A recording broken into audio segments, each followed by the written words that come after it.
In the first 6 seconds, it is meant to ease the audience into the environment slowly.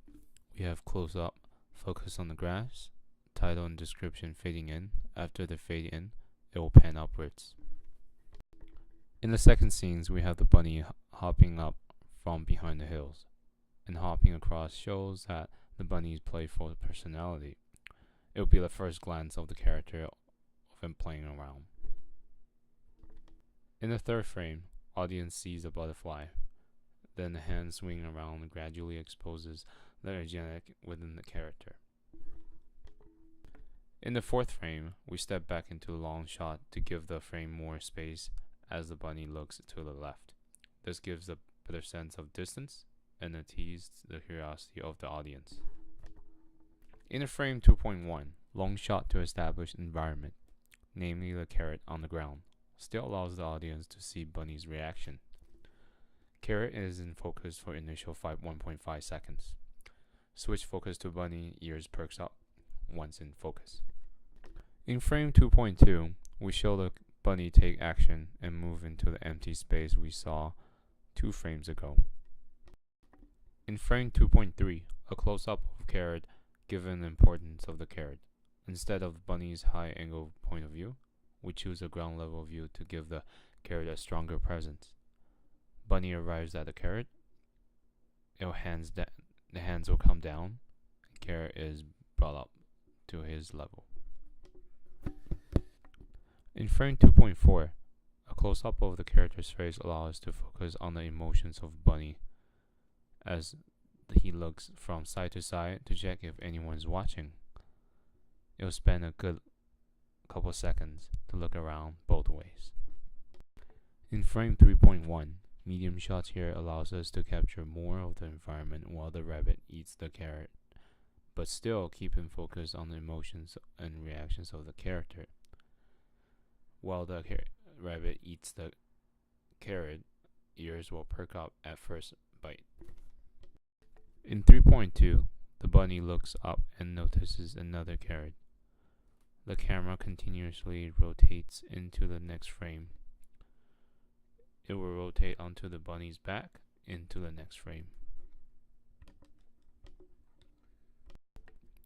In frame 3.3, where we see just exactly what the character sees, another carrot. The rabbit makes his way towards it. It freeze shots for 2 seconds. Bunny hops over. In frame 3.4, pulling back into the long shot, once again the bunny picks up the carrot and checks his surroundings. Placing the camera a further distance from the subject here gives the audience a better sense of where the bunny is and what is surrounding him. Small pans so the bunny is in view. Bunny looks around before eating. In frame 1.1, the carrot is closer in the shot, and the bunny hops his way over. As you will notice in the coming several scenes, most shots have the main character heading towards the screen or audience. Going in the opposite direction tends to give off the feeling of leaving a location. Whereas in our story, the bunny is going deeper into the forest. This in-between ground and eye-level shots balances the presence between the carrot and the main character. The shot transitions into the next by tilting downwards and pulling up into a top-down view. In frame 1.2, a top-down view gradually pans towards the bunny, discovers new carrots. This places the character well into the environment, giving the viewer a good sense of what's going on. In frame 1.3, the shot is used to establish environment, showing the thick, rich canopy of the forest. It transitions into the next shot by rotating eye level. In frame 1.4, the bunny comes rushing from the right into the frame. Some more difficulties arise as the bunny has to jump to get to the next carrot. A long shot is used to show both the character's actions and the difficulties posed by the environment.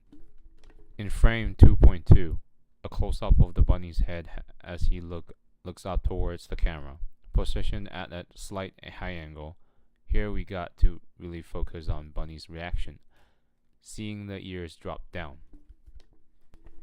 In frame 2.3, a carrot, but deceptively as the camera tilts towards, we discover. In frame 2.4, we discover the bunny is far down at the bottom.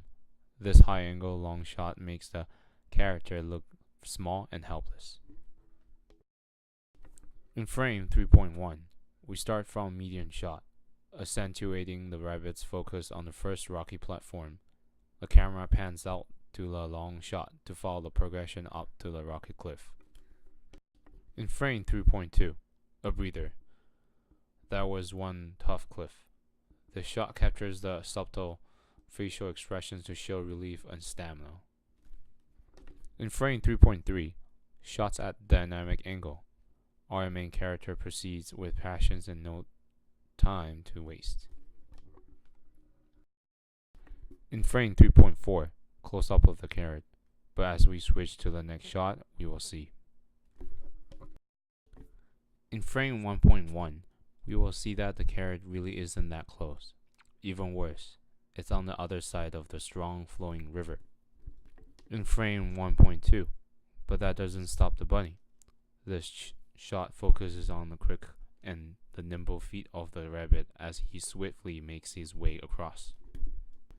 In frame 1.3, in this long shot, while not putting the subject out of focus, the audience gets an idea of distance in the background, emphasizing the danger of the nearby waterfall. In frame 1.4, finally we see the bunny makes his way across. In frame 2.1, the shot begins with camera tilted up on the bunny. As the character makes his way through the forest, the camera pans out to show more of the environment. In frame 2.2, thunder roars. The bunny's ears shoot up in alarm.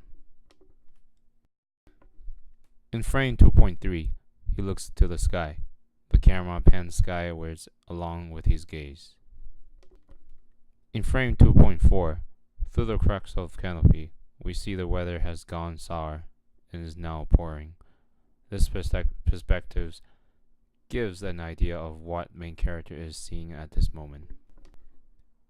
In frame 3.1, in this shot, the camera moves around the bunny in a circular motion with trees and bushes in the foreground, separating the two.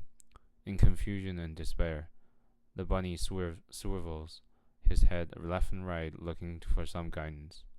The movement of the camera really brings out the vastness and directionless characteristics of the forest surrounding the poor rabbit.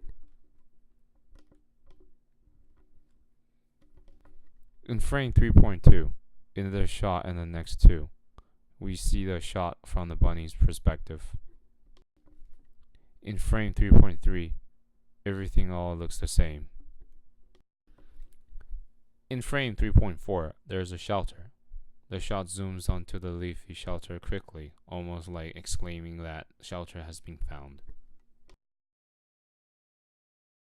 In frame 1.1, establishing shots for a sense of rainy environment sets the current mood, lets the audience settle into the current situation. The bunny is not doing so well. It's raining and he is lost. And worst of all, he cannot find any more carrots. In frame 1.2, a close-up of a depressed bunny. You can really feel the emotion here, but something catches his attention, to which he lifts his head to his left or right, and his ears twitched.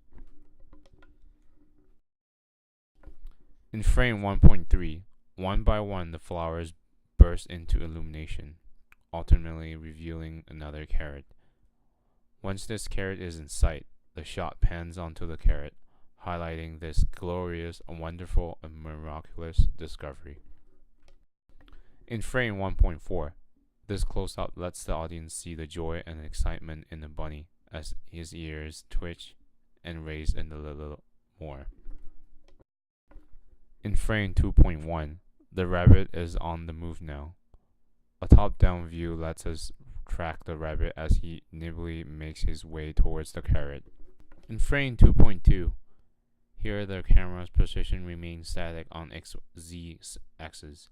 It pulls down a bit on the Y axis and rotates to continue following the bunny into the next frame. In this shot, we can see the fluorescent lamps and how the rabbit navigates through. In frame 2.3, after eating the carrot, the rabbit lifts his head into the frame. The audience gets a slight first glance of the clear head of the rabbit. This perspective from over the shoulder of the bunny is a way to show the bunny is seeing. In frame 2.4, finally, the bunny makes it out of the forest.